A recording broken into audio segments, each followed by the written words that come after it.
Welcome to Ion Business. I'm Christine Donalow from Luzerne County Community College. My co-host is Stan Zygmunt from the University of Scranton, and our two guests today are from the University of Scranton, Elaine Tweedy and Donna Simpson. Elaine is the director of the Small Business Development Center, and Donna is the consultant manager and special projects person at the SBDC. Well, welcome. Thank you for coming. Elaine, could you just tell people about what the SBDC does in the community? Sure. The SBDC has been here in Scranton since 1980, and our charge is to serve 8 counties in northeastern Pennsylvania. There are 18 small business development centers affiliated with colleges and universities across the state of Pennsylvania, and over 950 in the nation. So it's a national program. And we work with both startup and existing businesses to help keep them viable and successful as they move forward in growing their business, starting their business. That's kind of what we do. And I believe congratulations are in order for one of your programs. You just won a State Star Award, which is, I think, one of 63 awards in the country. Can you tell us a little bit about that program and the award that you just received? Sure. Even though our main charge is to work with small businesses, we serve 7 of our 8 counties are rural counties. So we've been seeing a lot of farmers in those counties, and actually about 85 to 125 farmers a year. We see about 600 clients a year, so that's quite a large number of them being rural and agribusiness oriented. We found that we needed to focus on them a little more. So we started an agribusiness and food specialty center program. There are 2 agribusiness and food specialty centers. One is in Tioga County at the Pennsylvania College of Technology. Susan Dillon staffs that office full-time, and she's a resident of Wellsboro in Tioga County. And that services Tioga and Bradford counties. And then the other one is at our office here in Scranton. And we began simply by focusing more on farmers' needs, farming profitability. And since then, we've been approached by agencies such as the Pennsylvania Association for Sustainable Agriculture to create training and programming for farmers. And we do that across the state. So our program has become regionalized rather than just in the 8 counties we service. We were nominated by our state director's office for an award because we are the only SBDC who has this focus, and we won the State Star Award, the only one in Pennsylvania, and we just accepted the award at our national conference in Florida. Well, congratulations. Thank you very much. Can you tell me a little bit more specifically about that program? What does it do? What are you focusing on? What type of training you offer? Sure. We work in conjunction with the Carbondale Technology Transfer Center kitchen incubator program in Carbondale. And with that side of the program, we help individuals and farmers who have byproducts of their farm or who have a specialty product that they may want to take to market. They may not have the ability to utilize their own kitchens because they don't have commercial kitchens, and it costs quite a bit to put a commercial kitchen in. So the kitchen incubator is their alternative. They could come to the kitchen incubator, be certified by the Department of Agriculture, and use that facility to create their product in an environment where it's feasible. That's one part of the program where we help them take their product to market. So it's from idea generation to market. The other part of the program is training, and Sue Dillon and I, we developed a 6-hour intensive farming profitability training program geared specifically toward growers and producers and those who raise livestock. And PASA, the Pennsylvania Association for Sustainable Agriculture, hired us last year to go on the road and perform this program in 4 different areas of the state. And actually, we're going to be doing it again next year. So with the kitchen incubator, how does do they have to belong to your program? How can someone in the area use the kitchen? They can either come to us as a client who may have a product that they're developing, or they could contact Paul Brown, who is the executive director of the Carbondale Technology Transfer Center, and Paul will eventually funnel them to us, and we'll make sure we take them through a 6-step process to make sure that they have everything in place before entering the kitchen incubators. They're just ready to produce their product by the time they get in there. So they have the whole plan ready, that they just don't make a product. They also have a marketing plan. They know how they're going to distribute Exactly. And we also have, I believe you focus on another group of particular people. I do. Yeah, with the Award for Women Entrepreneur. Yes. And it's coming up, the award luncheon is coming up. It is on October 20th, Tuesday, at the University of Scranton. We'll be presenting our 14th year of awards, and we've presented awards to nearly 60 women over that time. So it's really an exciting time for us. I know you can't tell us the winner, No, I can't. but you can tell us a little bit about the nominations this year? I can. We have 4 finalists. One will be named the award winner, and the other 3 will be considered Women of Merit for the year. They are Michelle Bursch. She has Design Done Right in Lake Ariel. They're a full-service design company. Danielle Fleming. She has Danielle and Company, which is a healthcare or beauty care type line of products.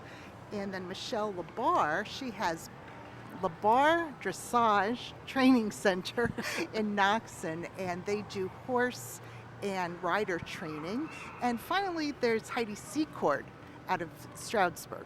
She has a full working farm. So they're varied and assorted types of businesses. They come from the counties. We look toward 17 counties in Northeast Pennsylvania, and we have many of them represented. So Well, we know that you can't tell us the winners for this one, but can you tell us some of the women who may have won, or the types of products they may have had that were chosen in years past? oh, sure. We've had a clown, Joanne Jordan. Jojo the Clown was a winner one year. Oh, my goodness. Daisy Gallagher, who has the wonderful advertising firm that's, I think, in the United States and Europe, she has. We have Rose Schock. She was the Harley mama. She in the Stroudsburg area, she has a Harley dealership and a couple of other businesses as well. We have, oh my goodness, on and on. Pet foods or something? She made cookies. She made dog treat cookies. And I can't remember her name, which is terrible. But with 14 of them over the years, it's been so varied and assorted, the different types of businesses that have both been Women of Merit and have actually won the award. Cleaning woman, Right. Colette Hughes won last year. Well, the wonderful part about it is there were so many contestants and so many people that really applied to the program that it's always hard to keep track of. I know. You know, yeah, and I'm sure with all of that's going on now, you have lots of names from all the people who have applied, because I think Right. you get lots and lots of We applications. do. We get a good response back, which is very, very encouraging, and it's been great over all these years just to keep it going and have that kind of enthusiastic response and support for the program. It's also nice because in today's economy, it's nice to see that businesses are succeeding, and that there are that many businesses that can apply and that could possibly, be eligible for this type of an award. That's so true. And we don't base our winners on sales because they are so varied and assorted. We look at their product and service. We do look at their business's growth, and we look at things like community service or any adversity or problems that they've had over the years with their business. So, Have you seen, I know you've been doing this now for 14 years. Yes. Has it developed the way that you like it to be? I mean, are you inspired by the amount of nominations that you're getting, the networking that may be occurring? What were the benefits that you see from this oh program? gosh, the networking is great, especially at the luncheon. We're running into all different kinds of women, and they get to show and share, if you will, while they're there. It has continued to grow. We started out the first year with a nice amount of applications, but it's grown quite a bit since that first year. We have continued to have great sponsors with Community Bank and Trust and the Northeast Business Journal, and they've stayed with us for many, many of those 14 years. So that's been very encouraging. What is the competition like? What do people have to do in order to be eligible to be an award winner? It's actually pretty easy. You just need to be a 51% or more woman-owned business, in business for 3 years, in one of the 17 counties of Northeast Pennsylvania. So that's it. It's very simple. And then you have to apply for the award, which I think is in the summertime is when you call for applications. We do. July 31st is always our deadline, and there's an application process, a form that you fill out that outlines some of your accomplishments and how your business has grown and such. But anyone who wants to come to a luncheon is welcome. Absolutely. And how would they get information about that? They can call our office at 941-7588 and make reservations that way. We are sending out what are they called? Invitations. Thank you.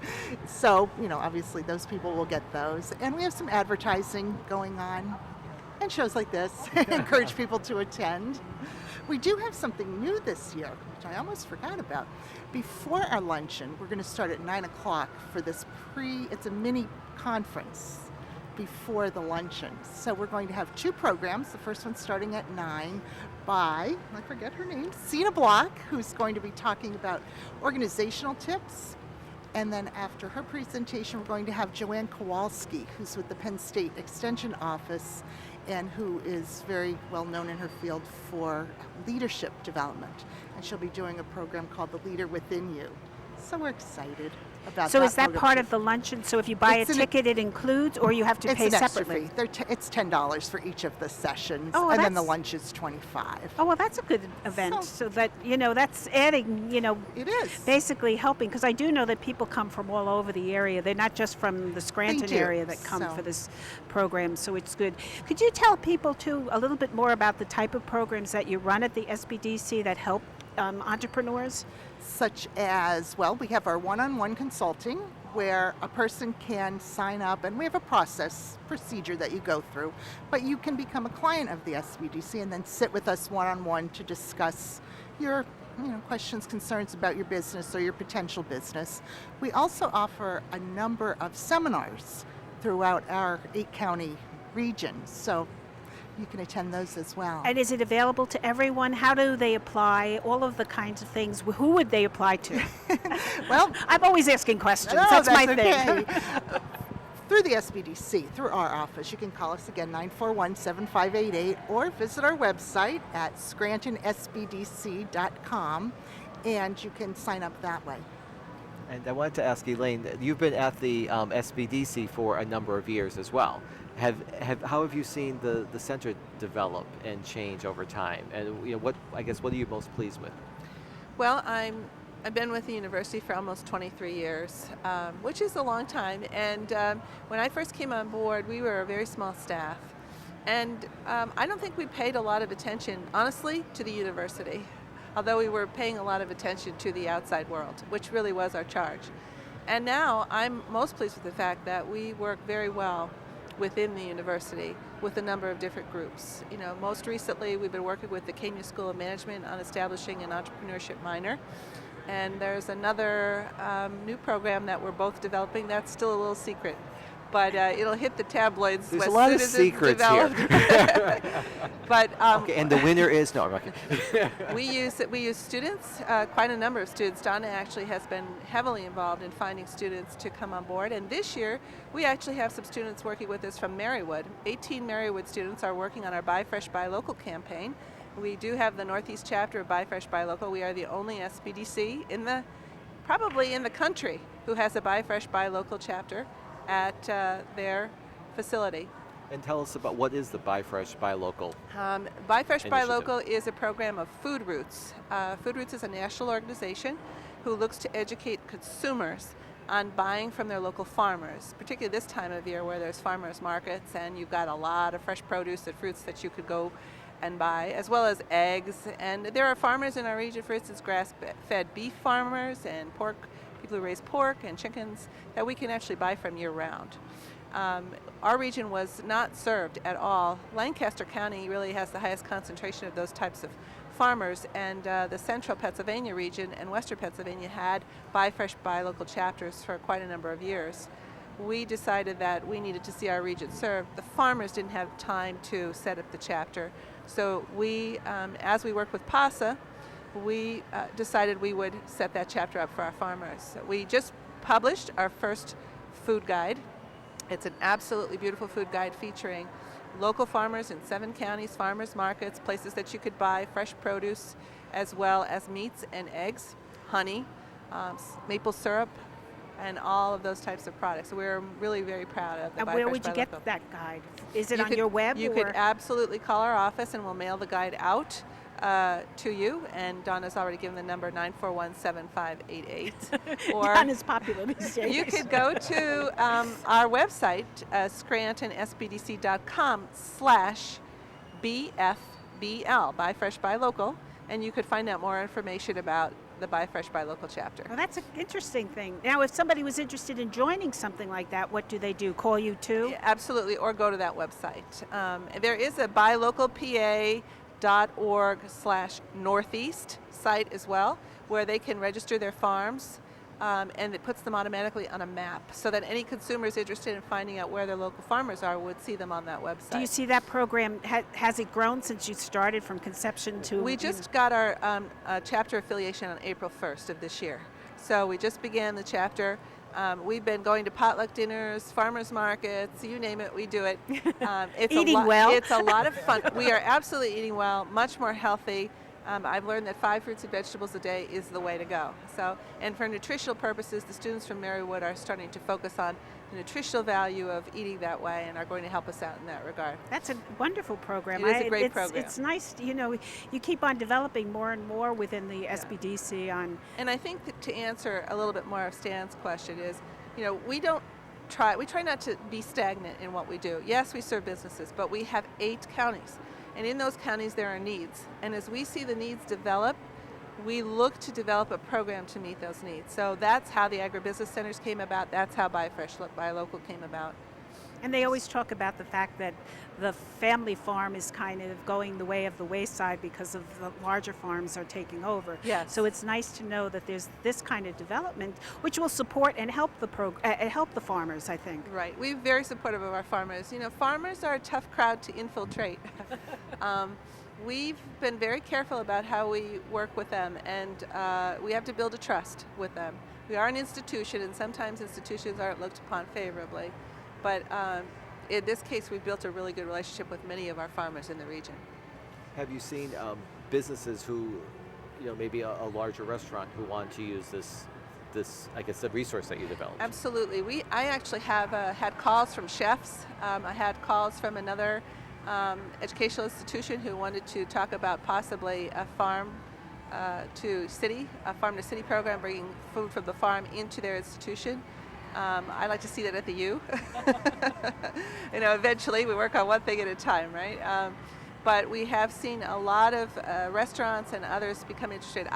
My husband he doesn't like to go out to eat with me because I'll go into a restaurant and I'll say, what on your menu is local?